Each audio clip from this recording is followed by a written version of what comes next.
Okay. Just setting up some stuff. Oh, the music stopped finally. It's just one of those unique games that seems to... Oh, there it goes. And it keeps playing music. Even when I click out of it. Every other game I played, music shuts off when I click out of it. This one just has this creepy old music playing.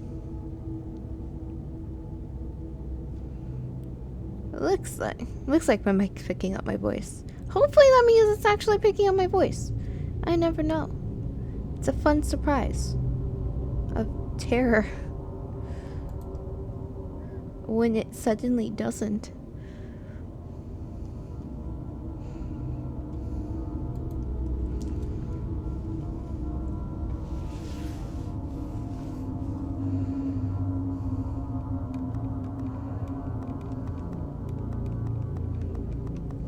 Alright, looks like my controller works with this.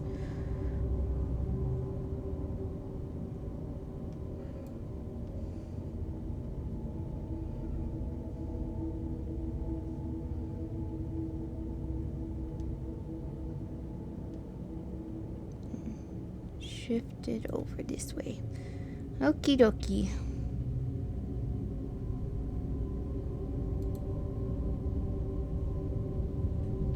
Oh, I look way redder than I thought I was going to look. I'm using my special atmospheric light because it's 'tis Halloween.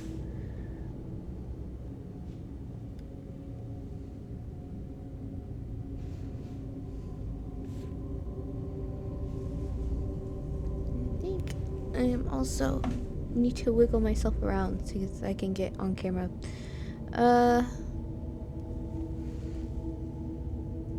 Just move me over a bit.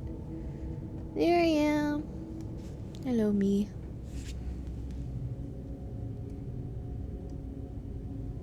Oh, down. It's the most wonderful time of the year. So, I found this spooky game to play. Even though I was in the middle of Baldur's Gate. And a very frustrating part because I kept getting lost. And dying lost. Well, I didn't die, actually. I just kept choosing the wrong options. And I'm gonna lower... Sorry, the mic sounds. I'm gonna lower this. And just set... Lower, just... Alright. So yeah. This is Dagon? I don't know if I'm properly pronouncing that correctly. But it is based off of H.P Lovecraft stuff. And it is a short game, so this will be a short stream. I think I can finish this whole game in the stream. Hopefully it's not one of these 5-hour-long streams that I keep doing accidentally.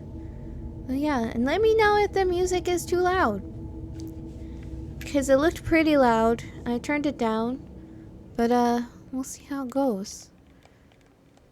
Oh, now my controller doesn't want to work. Is it because I gotta click back over here? Here we go. Alright, so let's start. Dagon is a faithful, interactive adaptation of H.P Lovecraft's work, focused on story and atmosphere. You will not find difficult choices, action sequences, or inventory management here, and movement is limited to progressing through locations along with the plot. I am writing this under an appreciable mental strain, since by tonight I shall be no more. He shall be no more. I feel like that might be a very loud voice.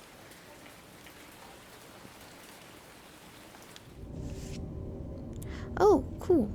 My chat thing window popped down.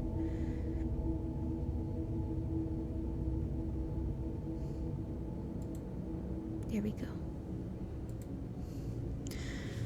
Alright, during the game you will encounter interactive elements. Some of them will allow you to continue your journey, others reveal. So this game isn't supposed to be scary, by the way. It's supposed to be atmospheric, but like nothing's, I don't think anything's gonna like try to like ghosty ghosts or anything. I mean, there might be a Cthulhu tentacles or something, but I feel like I look very short. I keep getting bothered by my camera. See, the problem with setting up is I can't always see what my camera is doing. It's very fun.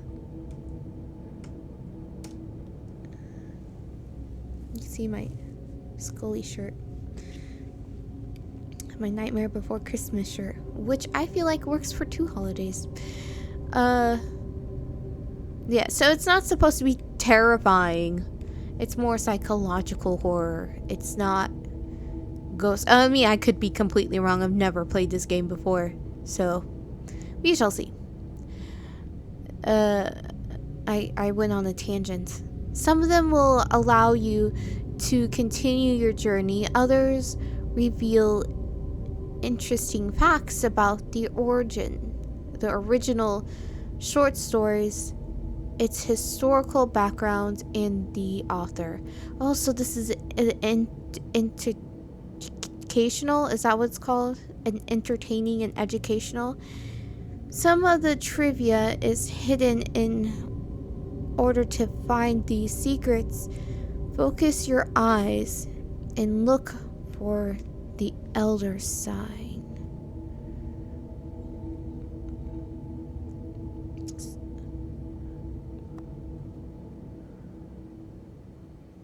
See, how do I focus my eyes? Other than actually me focusing my eyes.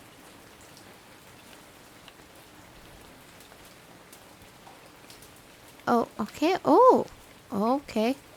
Whoa. Ooh. Wow. Can I move? No, I can just turn my head. And like... Okay, so I can put my thing on the dot. Penniless, and at the end of my supply of the drug which alone makes life endurable, I can bear the torture no longer, and shall cast myself from this garret window into the squalid street below. No auto-defenestrating, please.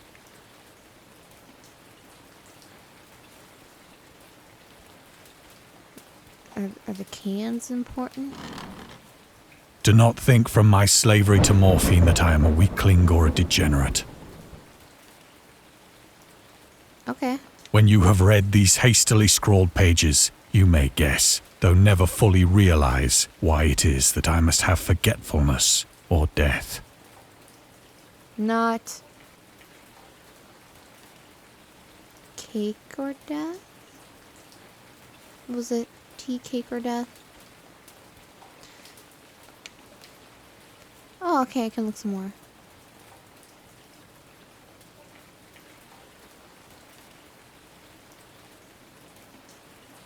Can I don't have to look for the circles specifically. I can kind of, nope, it seems like I do have to look for the circles specifically.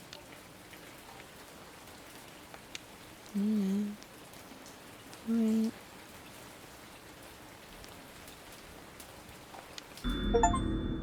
I got an achievement for that. The Seeker. Morphine. I found morphine. Yay. Morphine entered into use in the 19th century and was routinely administered to treat severe pain during the American Civil War, 1861 to 1865, and World War I, 1914 to 1918. It was also sold without restrictions until 1914. Morphine became more popular after Mouse is in the Way.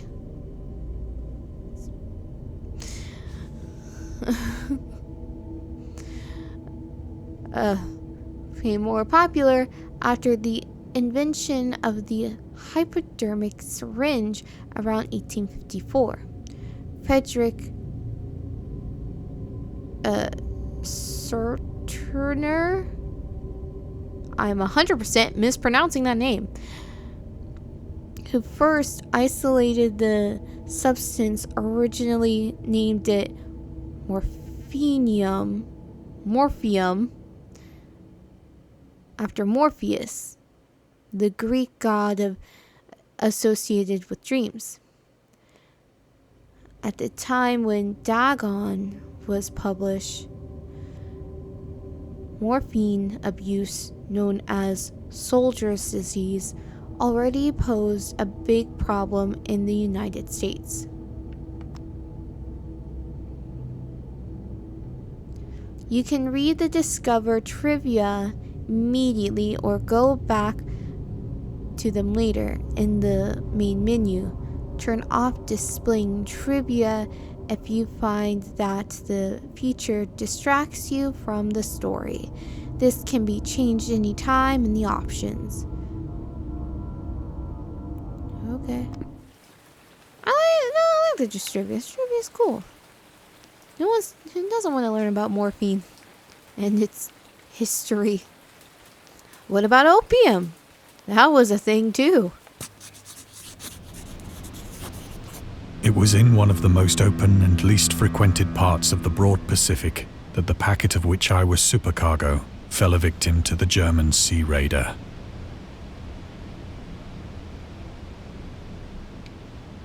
Oh. Why am I looking all the way up? I mean, the sky is beautiful, but why still up? Okay.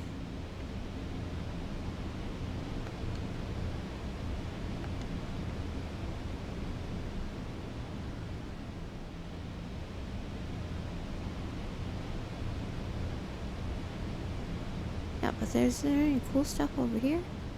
No? Any cool stuff up in the up? Is there any stuff in the up? No? It's pretty though. It's pretty in the up. Hi Shelby. I'm playing a game about Lovecraft.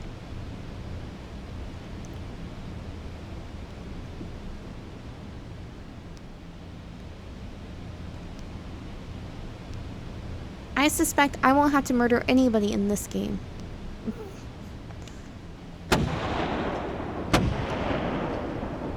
Okay, I might be wrong. The Great War was then at its very beginning, and the ocean forces of the Hun had not completely sunk to their later degradation. Oh, again, I just automatically look up. Is it? Oh, I get it, because it's where my controller is pressing a bit close to me. Do they sound really... Does he sound really loud when he talks? It looks pretty loud. So that our vessel was made a legitimate prize, whilst we of her crew were treated with all the fairness and consideration due us as naval prisoners. Naval prisoners?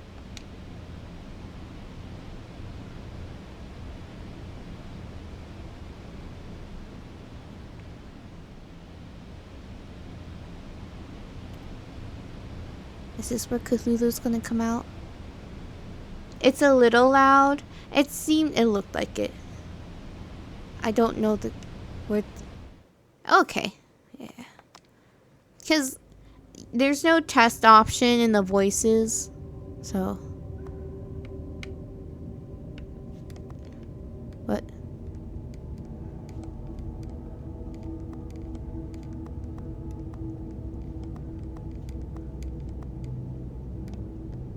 There we go. I'm gonna go about here. Maybe a little lower. Oh crap, I did not save that.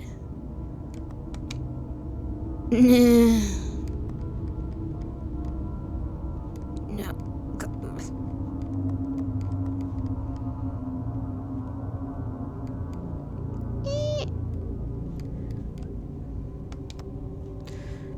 That seems... Hopefully that'll work.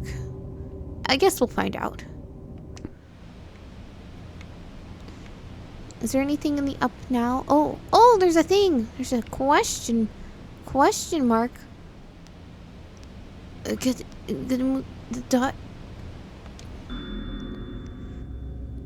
The Huns. This is a edutainment game, it seems like. The Huns were Central Asian. Oh, okay. Brain, stop functioning for a second.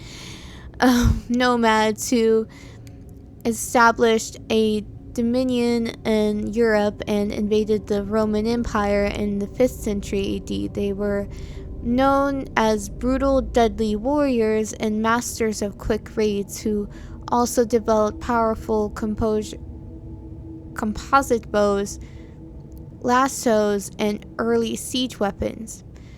During World War I, the British used the word Hun as cinnamon as a synonym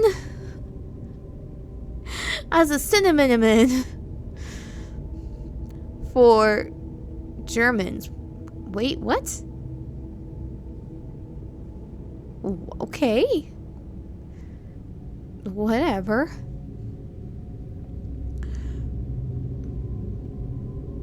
In order to emphasize their brutality. However, the term originated when German Emperor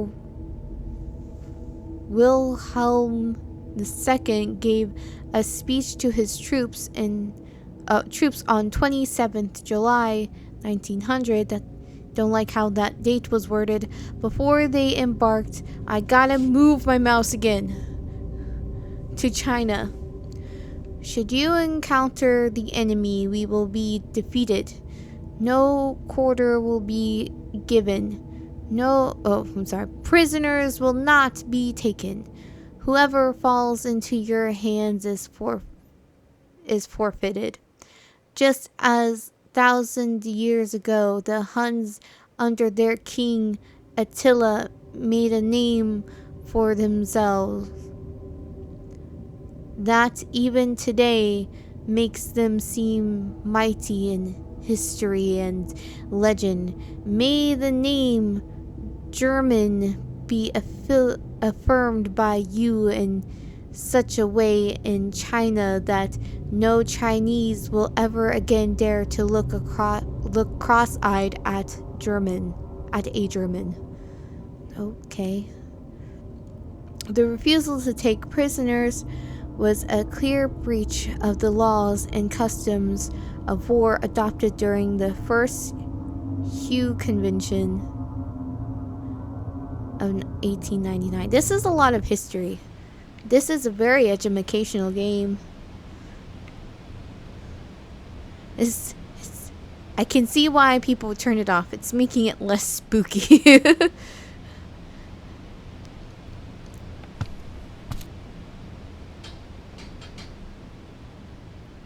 So liberal, indeed, was the discipline of our captors, that 5 days after we were taken, I managed to escape alone, in a small boat, with water and provisions for a good length of time.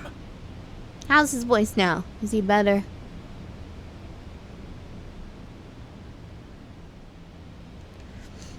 Now that it turned it down a bit. Or is he too quiet?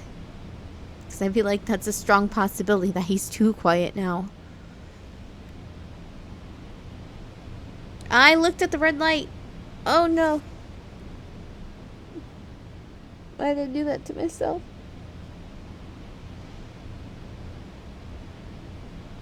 Nah.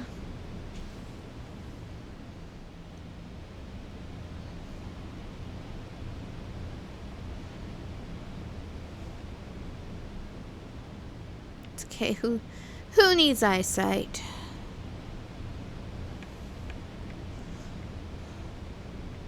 Still pretty.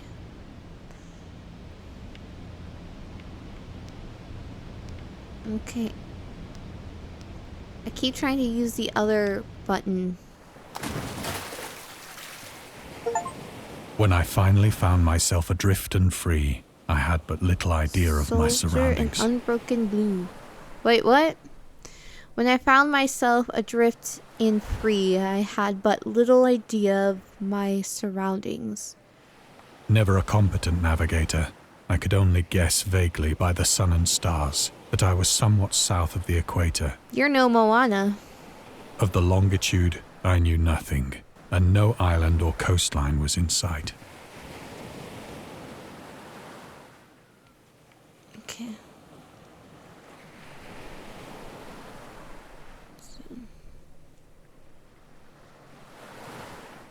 Is this like how you got addicted to morphine?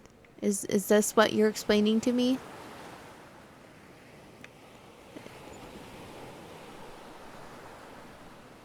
Okay.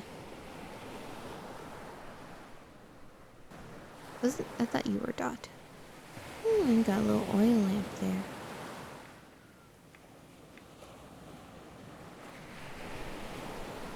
Is there something in the up now? There's a lot of detail in the up, I have to say. I don't know if these are any actual constellations or anything like that. Still think it's a pretty up. A pretty sky, if you will. Okay, well then.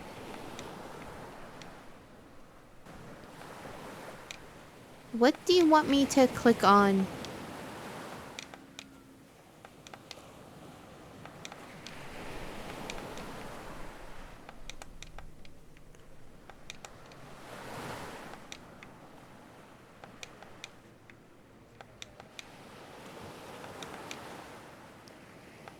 The horizon. The ore.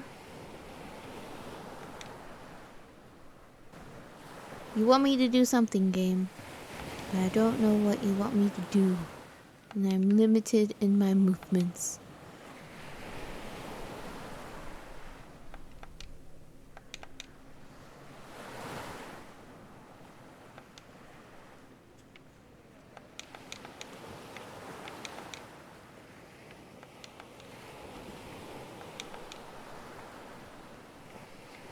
Behind? I can't move all the way behind. Where is the dot? Did I mayhaps break the game? Or am I not seeing the magical circle of circliness? How does one get stuck in this kind of game? Literally, there are no other paths. It's just the one path that I have to take and click on. It's like a 30-minute game.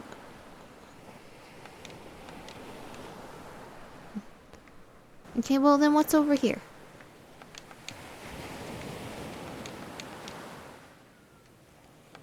How is it possible I have no sense of direction in a game where I can't move?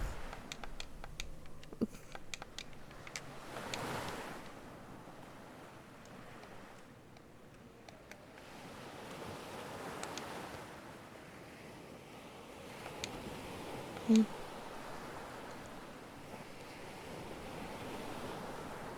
Did I focus? Okay. Let's try focusing on stuff.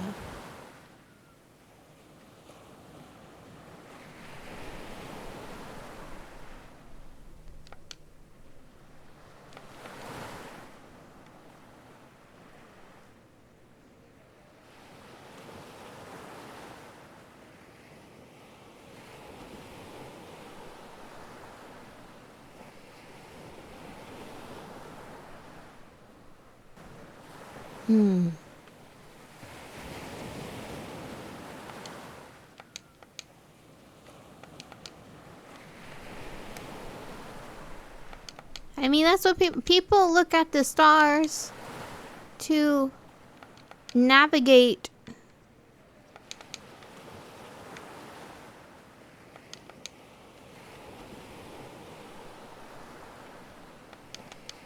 Shelby, I broke the game. I can't continue.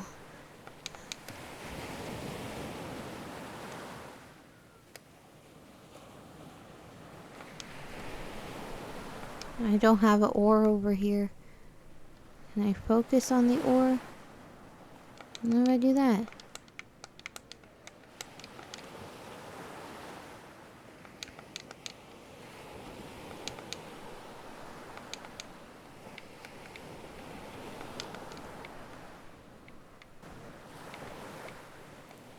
Is there a hint system?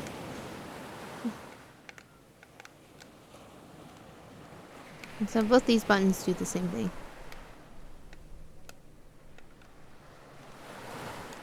And this is button do.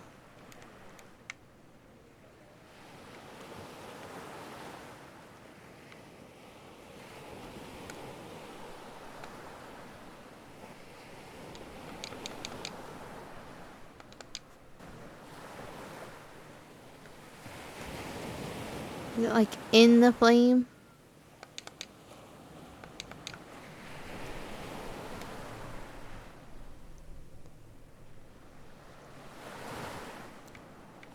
I'm so tempted to just look it up because seriously, what am I supposed to do?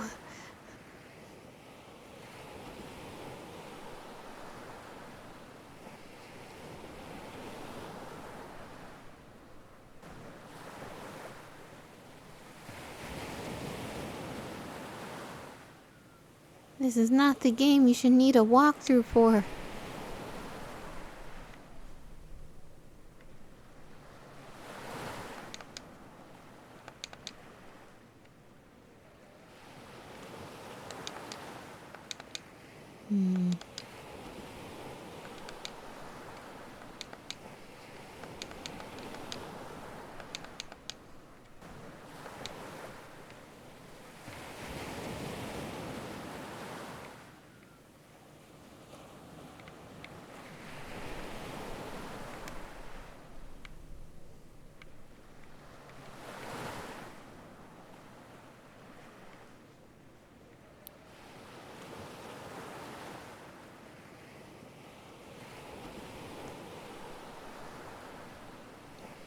Okay, well, I'm gonna go cheat because this is supposed to. I plan on this being a shorter stream, and this is supposed to be a shorter game, and I don't know what to click on, and I don't want to spend an hour trying to figure out what to click on. So I will be right back while I go look that up real quick. Ah! I'm glad I'm not using a mouse. My goodness, that's crazy. Maybe I can find it if I use a mouse. Click on everything. I found it! The weather kept fair, and for uncounted days I drifted supposed to aimlessly see that? beneath the scorching sun, waiting either for some passing ship or to be cast on the shores of some habitable land.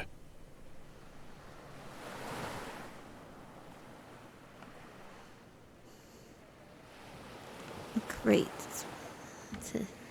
This is gonna be like another invisible button that I have to click. Oh no. Okay, that one's very obvious.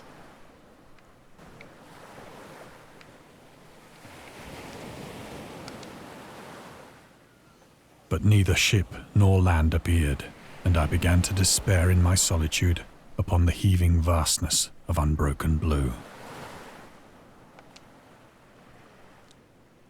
The change happened whilst I slept. Oh? Its details I shall never know. For my slumber, though troubled and dream-infested, was continuous.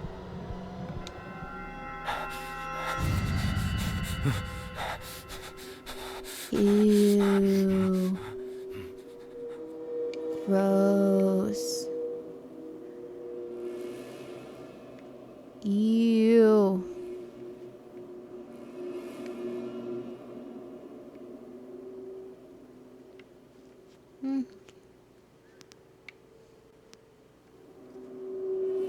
When at last I awoke, it was to discover myself half sucked into a slimy expanse of hellish black mire, which extended about me in monotonous undulations as far as I could see.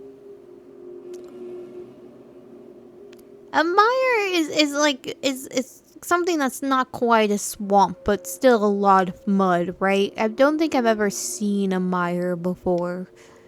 And in which my boat lay grounded some distance away. Though one might well imagine that my first sensation would be of wonder at so prodigious and unexpected a transformation of scenery, I was in reality more horrified than astonished. No, it does look quite goopy. For there was in the air, and in the rotting soil, a sinister quality which chilled me to the very core. The region was putrid with the carcasses of decaying fish and of other, less describable things which I saw protruding from the nasty mud of the unending plain. Perhaps I should not hope to convey in mere words the unutterable hideousness that can dwell in absolute silence and barren immensity. There was nothing within hearing and nothing in sight save a vast reach of black slime. Yet the very completeness of the stillness and the homogeneity of the landscape oppressed me with a nauseating fear. I can't click on stuff.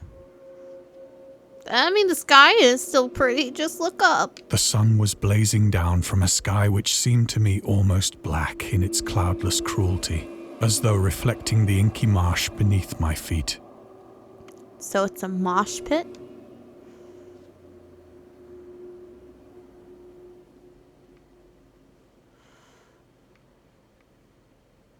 Mosh pits are fun, I guess. I don't know if I would be into a mosh pit. I think that's probably too many human beings, but I mean, people look like they enjoy them. Ew!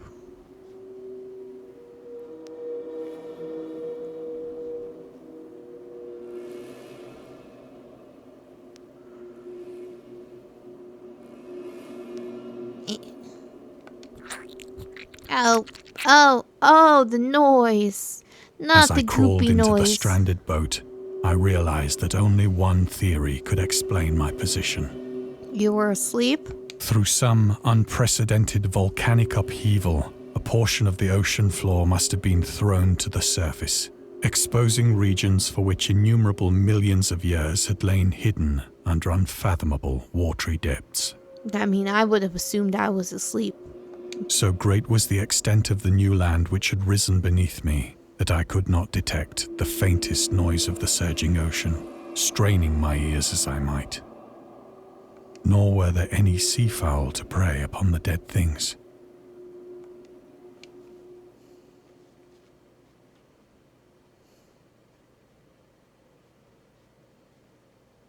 But hey, I mean, that's more dead things for us to eat, you know? I mean, like, I don't really eat seafood, but if I had to, for like, to survive, I guess I would.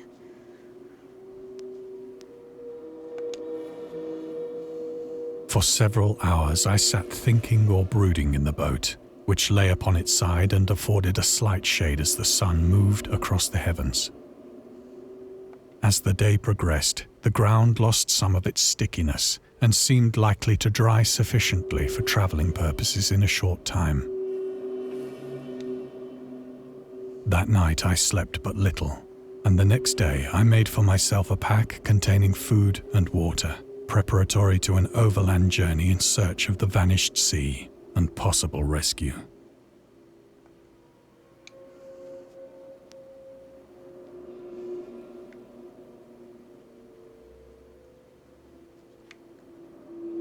Yeah, the moon looks pretty. On the third morning, I found the soil dry enough to walk upon with ease. The odor of the fish was maddening, but I was too much concerned with graver things to mind so slight an evil, and set out boldly for an unknown goal. How bold you are. Oh yes, I'm setting out boldly. Here I go. I'm bold.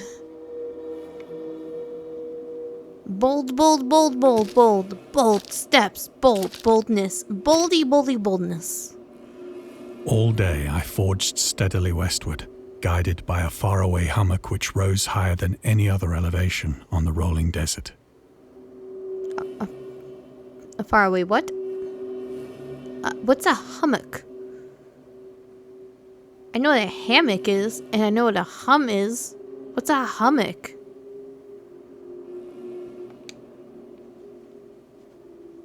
This game's gonna make me feel real dumb.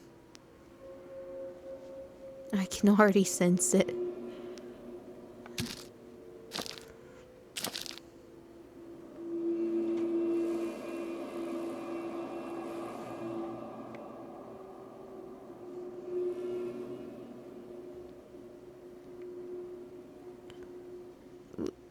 Yeah, there we go.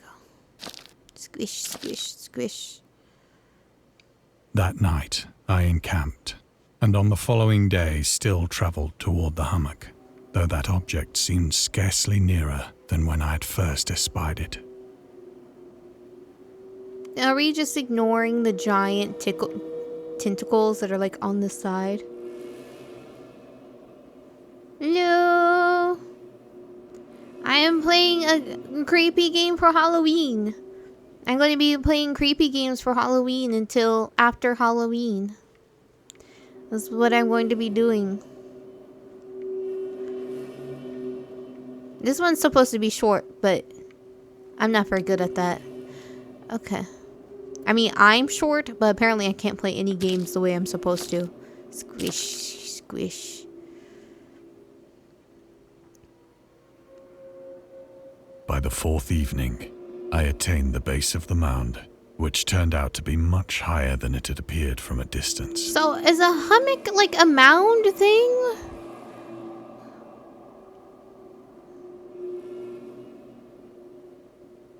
You're here officially? Well, officially welcome to the madness that is H.P. Lovecraft. We're looking for a hummock.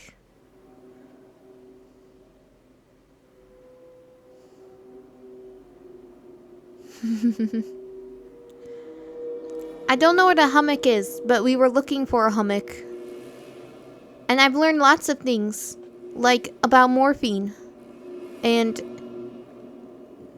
the German people were called Huns. Yes.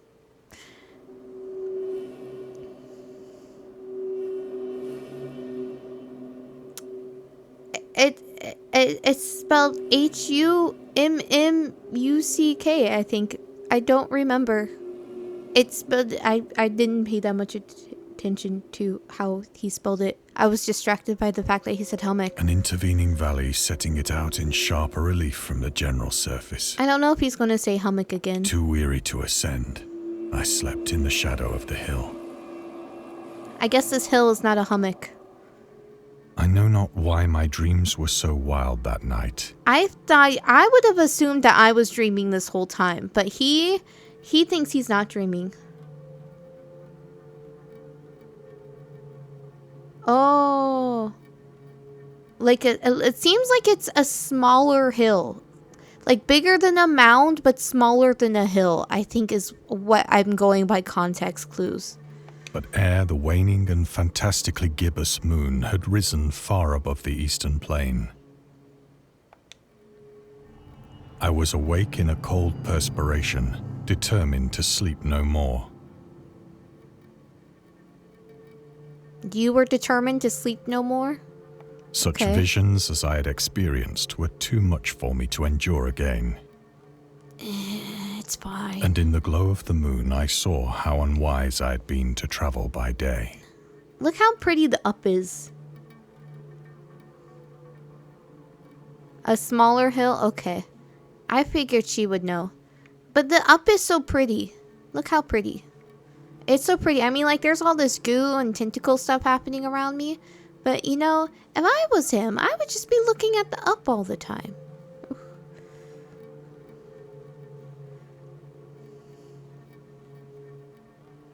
Yeah, it's a nice guy. Without the glare of the parching sun, my journey would have cost me less energy. I mean, you're surrounded by mud, dude. You could just like do what the pigs do and roll around in all the mud, and you could cool yourself down. I mean, yeah, it's like really gross mud with dead fish, but it's better than nothing. Indeed, I now felt quite able to perform the ascent which had deterred me at sunset. Picking up my pack, I started for the crest of the eminence. Do I have to find the pack? There we go. Is there any learning things? No? Okay. I have said that the unbroken monotony of the rolling plain was a source of vague horror to me.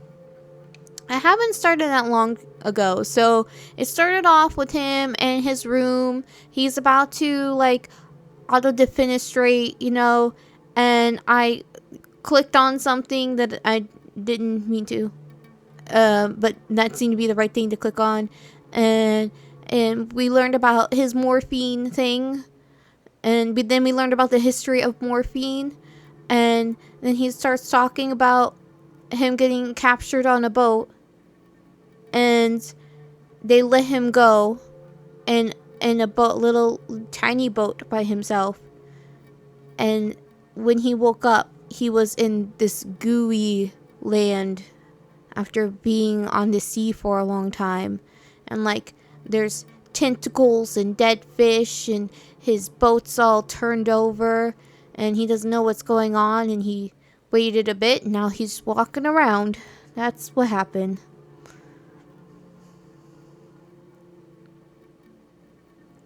But I think my horror was greater when I gained the summit of the mound and looked down the other side into an immeasurable pit or canyon. Is it a pit or is it a canyon? Whose black recesses the moon had not yet soared high enough to illumine. I felt myself on the edge of the world, peering over the rim into a fathomless chaos of eternal night. Whoa. Through my terror ran curious reminiscences of Paradise Lost, and of Satan's hideous climb through the unfashioned realms of darkness. As the moon climbed higher in the sky, I began to see that the slopes of the valley were not quite so perpendicular as I had imagined. Well, I can't really turn my head that much. I don't know if they're perpendicular or not. I'll just take your word for it. Ledges and outcroppings of rock Well, afforded don't get fairly that close easy to the footholds edge. for a descent, whilst after a drop of only a few hundred feet, the declivity became very gradual.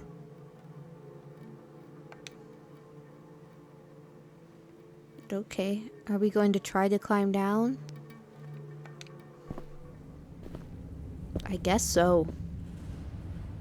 Urged on by an impulse which I cannot definitely analyze, I scrambled with difficulty down the rocks and stood on the gentler slope beneath. It's called being a dude. That's the impulse. Dangerous climb down the very sheer cliff. Parkour! Gazing into the Stygian deeps, where no light had yet penetrated. Yeah, it's pretty dark. Oh, but the up is still pretty. We can look at the up. All at once, my attention was captured by a vast and singular object on the opposite slope, which rose steeply about 100 yards ahead of me. That thing? An object that gleamed whitely in the newly bestowed rays of the ascending moon. The shiny thing?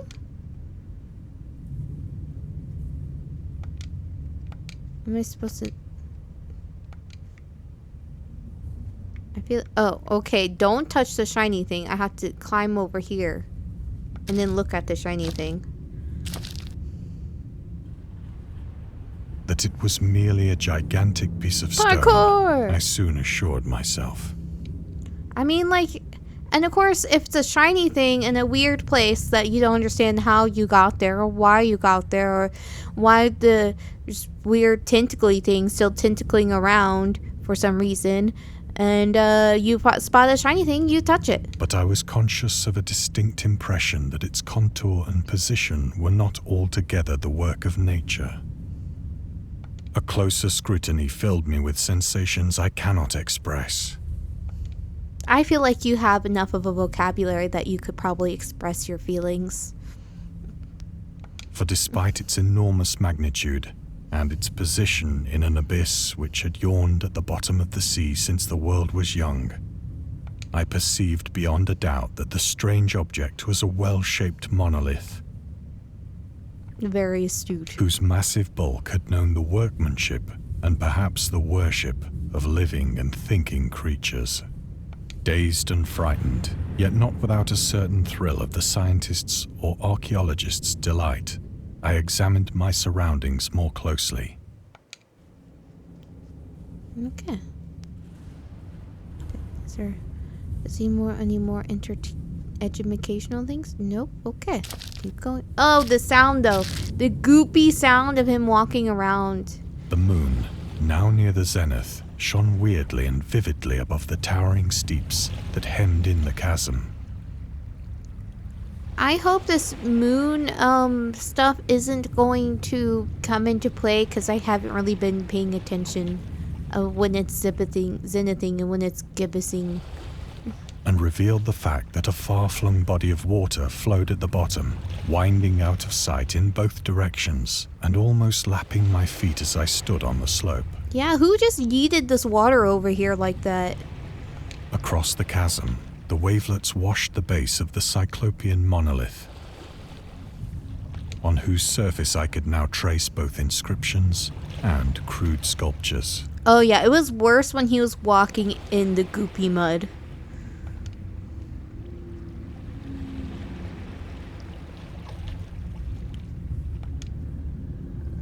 What do you want me to look at?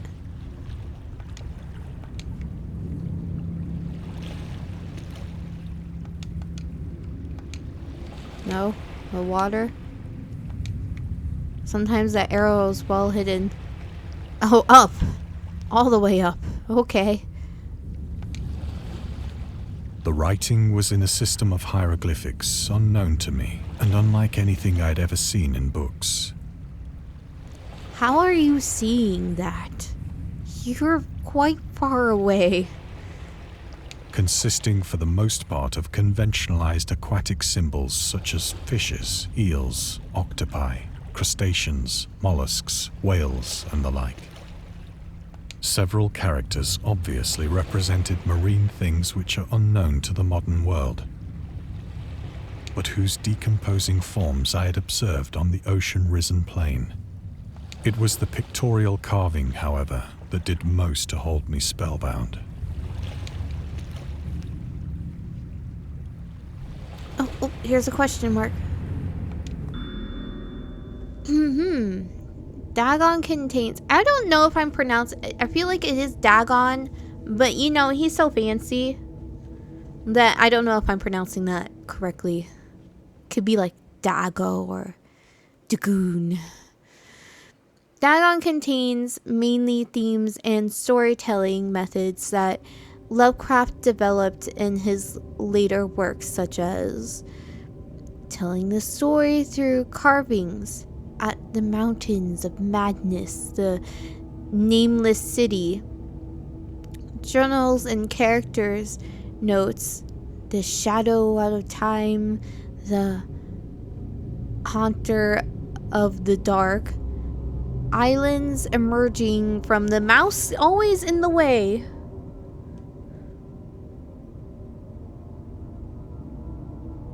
I don't know. I keep saying Dagon, like daggone it, but it could be Dagoon.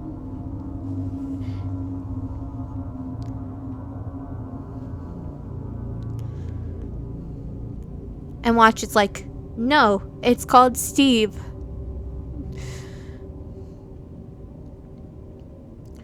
Islands emerging from the ocean, the Call of Cthulhu, or fictional beings and deities based on real events and mythologies, Migo and the Whispering in the Darkness. It's also considered the origin of the popular Cthulhu mythos. Some of Lovecraft's other stories also conclude in a manner similar to Dagon, but let's skip the details in order not to spoil the ending. Okay.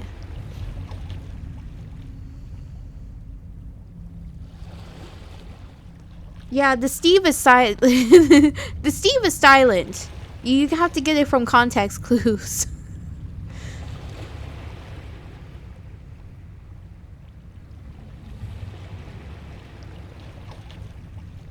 I'll definitely check it out. feel like I said that in a very Canadian Plainly way. visible across the intervening water, on account of their enormous size, were an array of bas-reliefs whose subjects would have excited the envy of a Doré. Wait, what? Bas reliefs?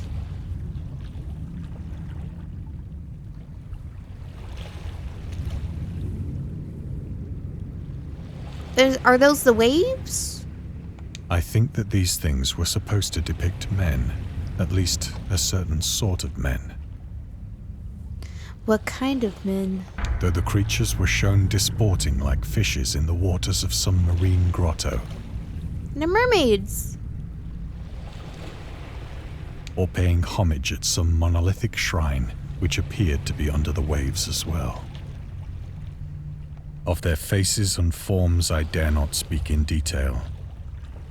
Also, does he sound okay? I had to turn down his speaking volume because he was talking too loud, but now I'm a little worried that he's talking too quietly. For the mere remembrance makes me grow faint. Oh no, not faint. Okay, he's perfect.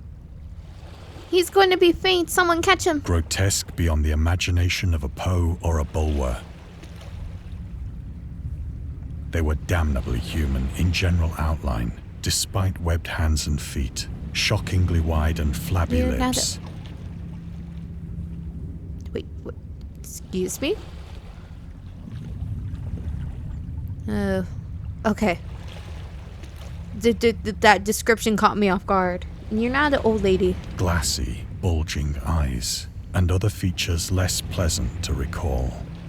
Curiously enough, they seem to have been chiseled badly out of proportion with their scenic background. For one of the creatures was shown in the act of killing a whale, represented as but little larger than himself. And also, maybe the people who are making it, their arms got tired. You know, it happens. It's not easy to chisel. I remarked, as I say, their grotesqueness and strange size. Judgy much? But in a moment decided that they were merely the imaginary gods of some primitive fishing or seafaring tribe.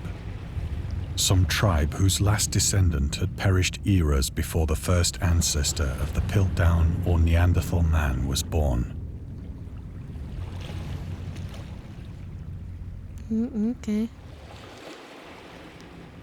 Like, how did he see all the way up? He saw a lot of details for all the up. Awestruck at this unexpected glimpse into a past beyond the how did he get over conception here? of the most daring anthropologist, He is bold and daring a lot. I stood musing whilst the moon cast queer reflections on the silent channel before me. Listen, love is love. Don't be judgy to the moon. Then, suddenly, I saw it.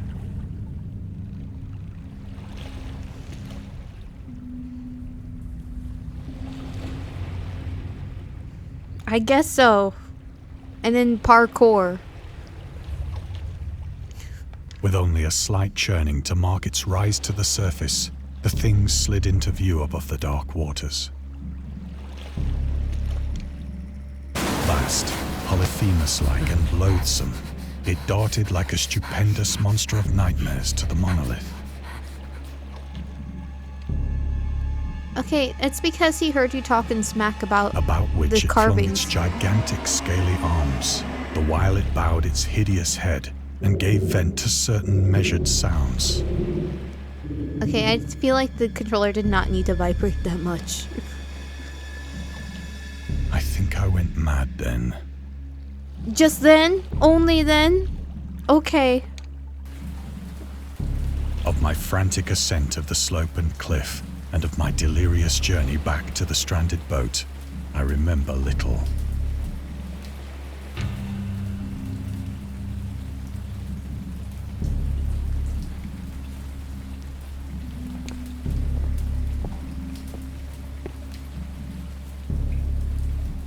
I believe I sang a great deal and laughed oddly when I was unable to sing. That's what happens when you forget the words of lyrics. That's what happens when you forget lyrics. But look at this cool bone thing. Who does that belong to? gonna take it and use it as a weapon. I really like this image here with the bone thing and the moon. What? I don't damn me, I'm talking. Okay.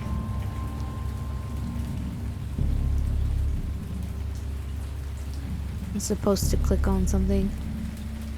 Or focus on something. Or wiggle on something. You should have seen me stuck in the boat.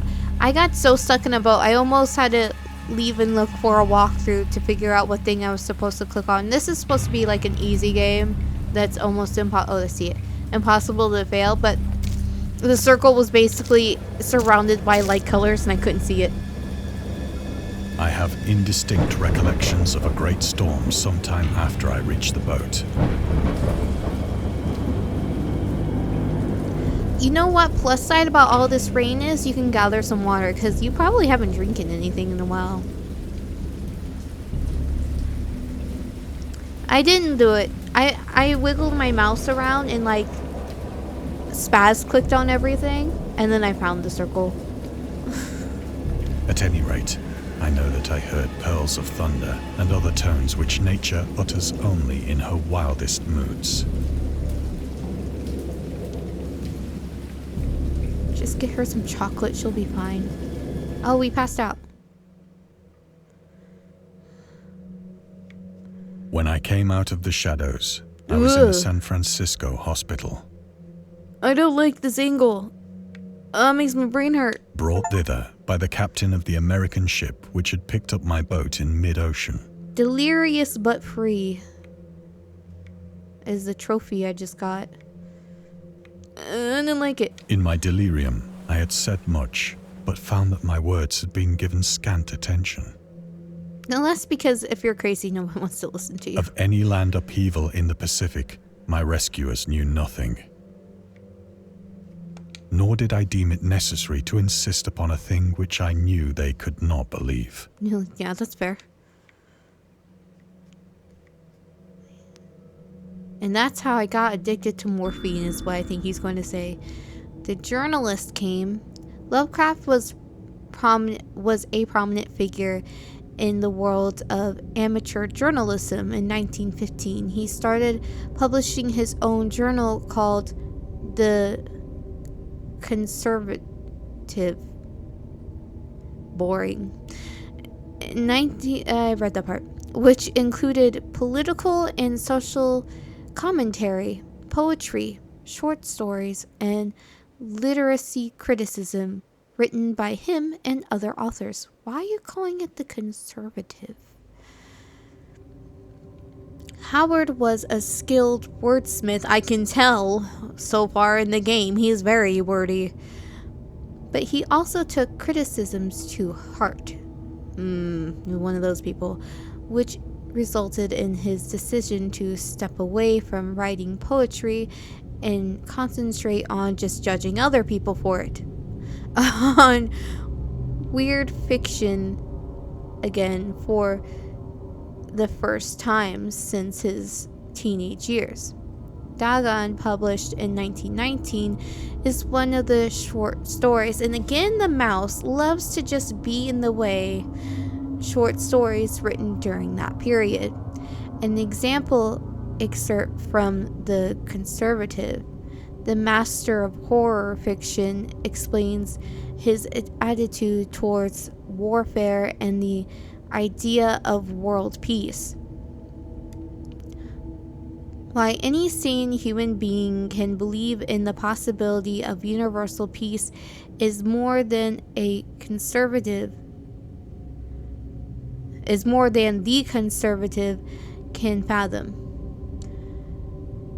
Should the entire civilized world agree simultaneously to disarm, one or more nations would undoubtedly retain secret armaments and at the proper time take advantage of their more altruistic and less astute contemporaries in a wild career of conquest against unarmed victims. No country is or ever can be above warfare until the basic impulses of the human animal shall have miraculously changed. Well, he's really optimistic.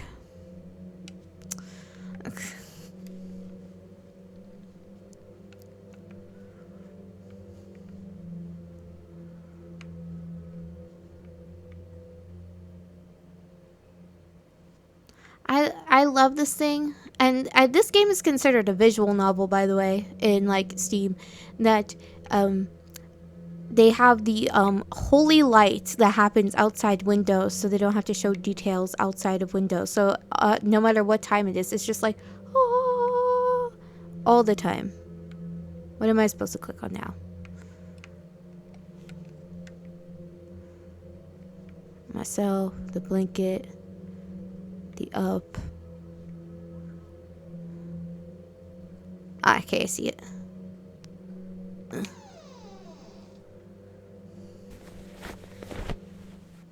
Once I sought out a celebrated ethnologist. Ethnologist? And amused him with peculiar questions regarding the ancient Philistine legend of Dagon, the fish god.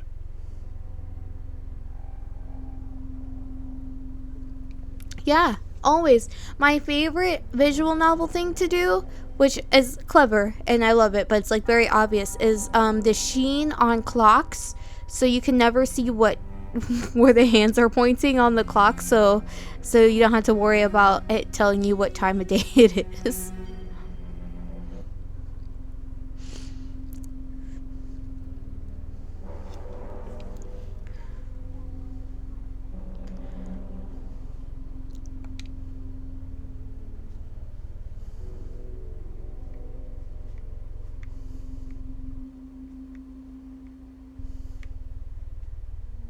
I'm seeing if there's any more education stuff.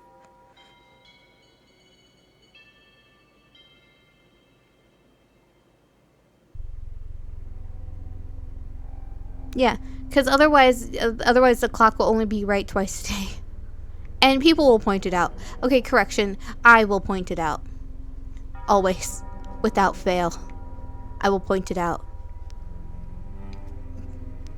Just like when they say something like, oh, it's night, and they don't change the background to a dark background. I say stuff. Dagon. Dagon. Aha. They're going to explain the name now. Handy dandy. Dagon was the main deity of the Philistines. Is it Philistine or Philistine? I feel like it's Philistine. Or is it an accent thing? Aaron, is it Philistine or is it Philistine? I feel like you know the answer to this question. Like Beerstein?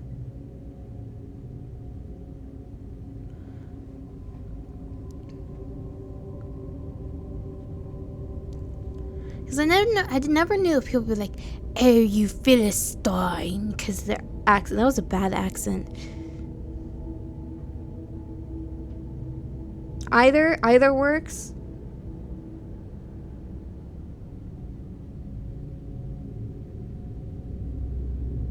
Okay. So it's kind of like a caramel sort of situation. I don't know why my mouse automatically is in the way of text. I'm not touching my mouse.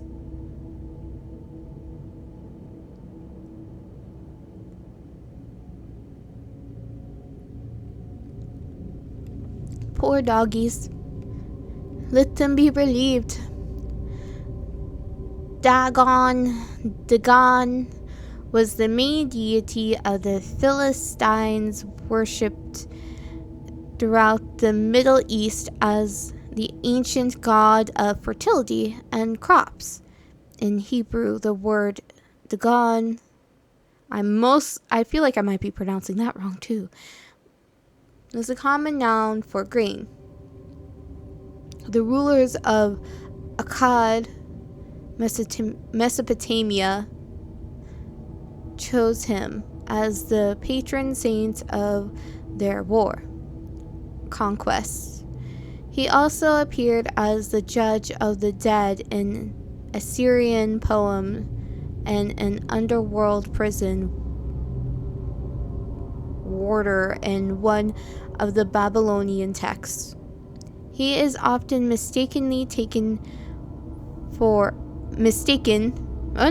taken. Yep, he is often mistakenly taken for a fish god due to the wrong interpretation of his name. As in Hebrew, the word Dag means fish. In H.P. Lovecraft's works, Dagon is an underwater deity ruling over the deep ones, a humanoid race with fish traits that resides in the oceans. He is worshipped by a secret cult called the Esoteric Order of Dagon. Yeah, I get to travel? Yay!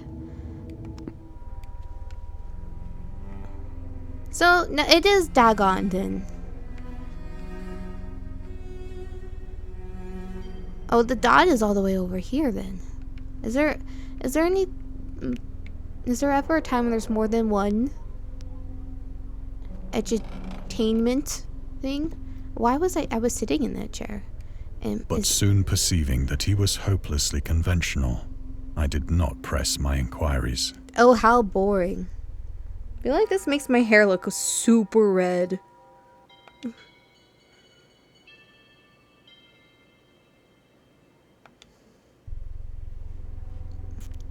How dare he be conventional and a scientist?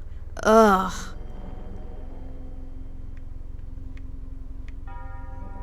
I walked over here. Is there a thing that I'm supposed to look at over here? No, you just put me over here. Oh, here's another thing. August Delrith and the Cthulhu mythos. August Derleth was an American writer and anthologist. He also befriended Lovecraft and published many of his works through his company, Arkham House. Although he greatly contributed to the popularization of the author's works after his death, he is surrounded by numerous controversies. Oh, he's one of those people. One of his most questionable decisions, again, screwy, involved introducing the good versus evil doctrine. Delrith was a devout Catholic to the Cthulhu mythos, which contrasted with Lovecraft's view of the world and his approach to cosmic horror. As a result, the author's works are often misunderstood and misrepresented in today's culture. It is also worth noting that Lovecraft was never really interested in creating a mythology, and the term Cthulhu mythos was coined by Delrith after the author left the mortal plane. I see. Well, he had to make bank somehow, I guess. But that's not the controversy I thought it was going to be. I thought it was going to be like a controversy. Not that that wasn't controversial.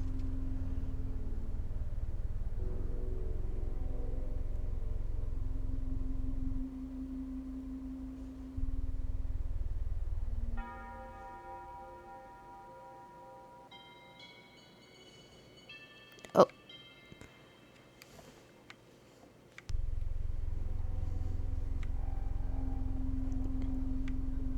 lot of work went into this pre-game. Okay.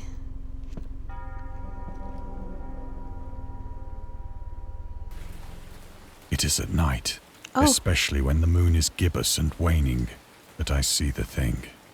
You really like those gibbosing moons, huh?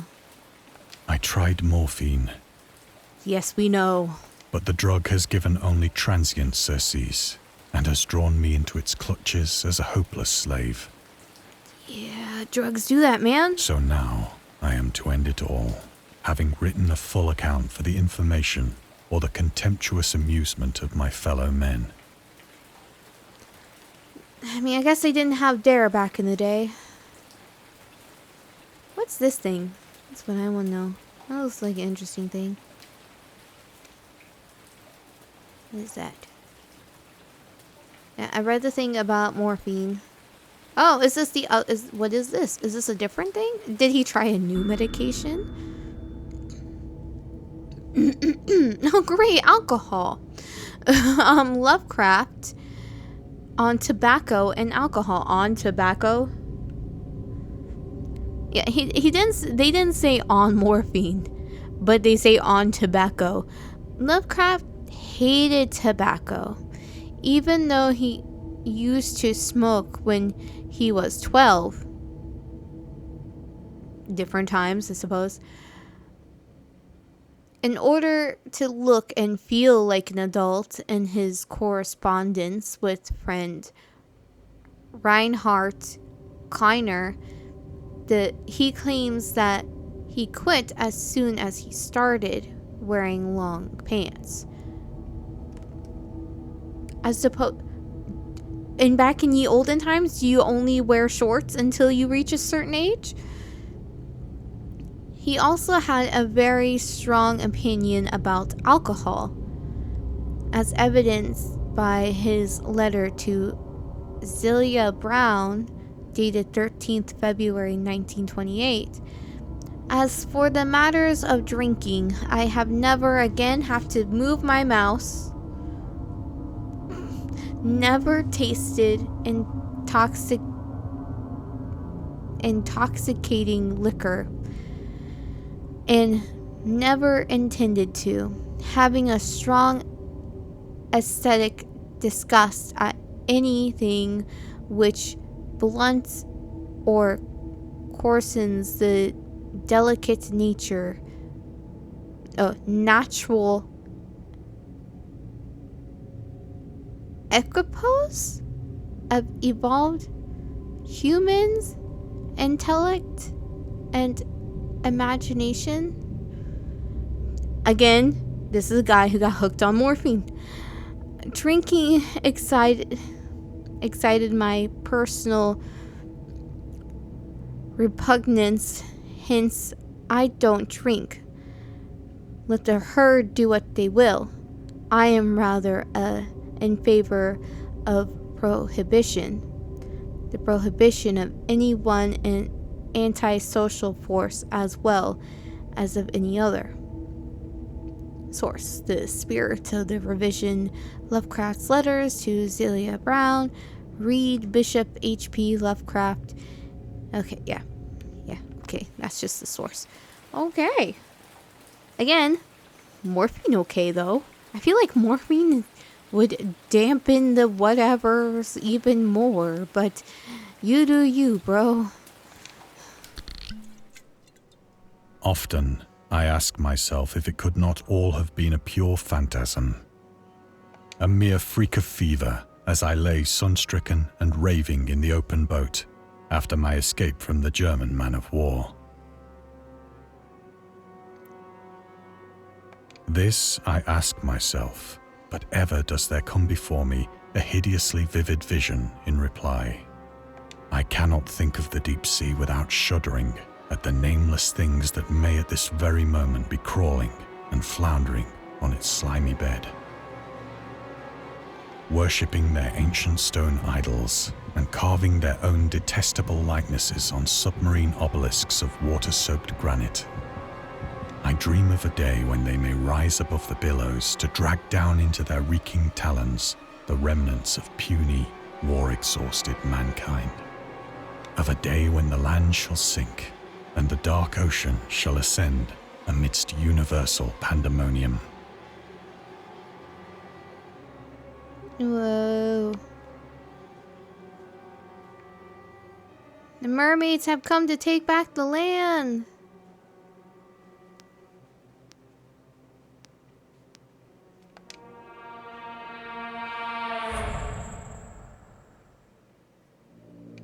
The end is near. Oh. I hear a noise at the door, as of some immense slippery body lumbering against it. Well, I guess we gotta answer it, don't we? Because that's the reasonable thing to do.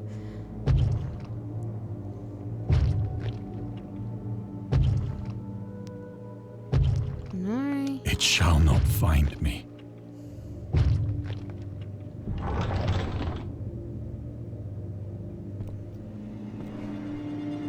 God, that hand!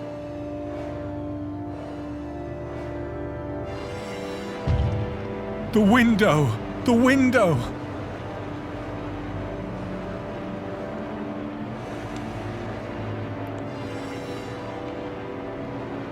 I guess. Auto defenestrate, here we go.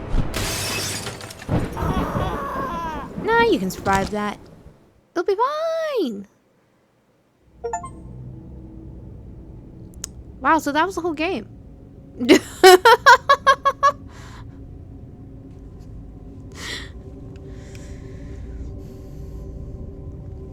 it was pretty fun. It was interesting learning about Lovecraft. It was not as spooky as I thought it'd be, or maybe I'm just incredibly desensitized. I mean, the goopy sound was not pleasant in the least.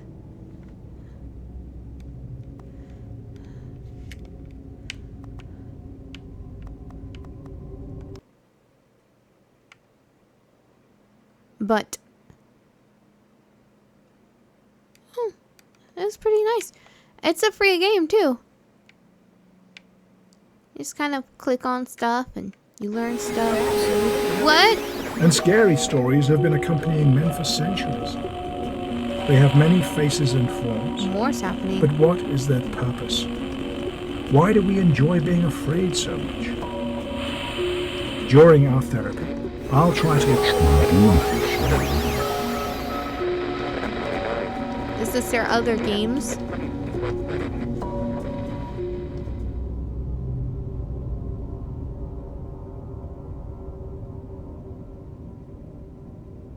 Oh, yeah, I don't think it's out yet.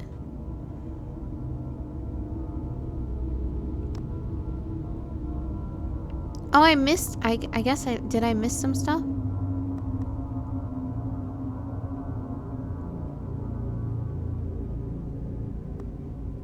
I actually missed some stuff.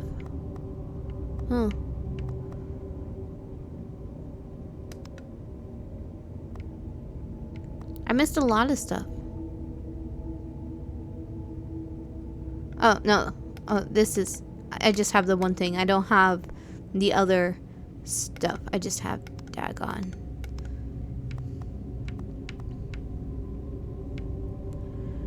Now, that was my first Halloween stream. I'll probably be doing more. I don't know what other games I'm going to be doing for it. There's like a whole list of stuff. And it shows me all the trivia. Some of which I missed. I missed like a whole row of things here. I don't know how I managed to miss things, but you know, I'm talented in that. But yeah, it was pretty fun. And not creepy. Did you think it was creepy? I didn't really think it was creepy. I mean, like I said, the squishing noises were gross, but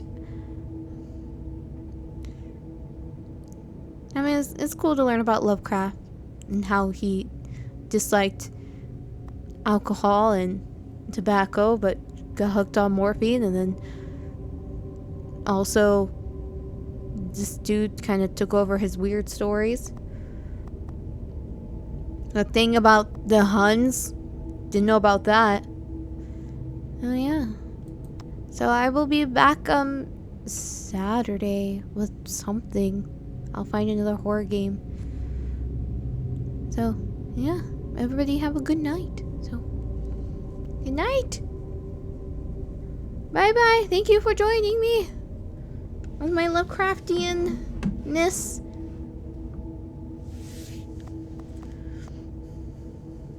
And the red light of terror will be back. That partially blinds me. Yay, red light of terror.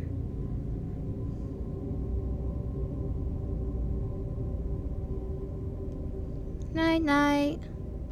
And I can get my mouse to work. There we go.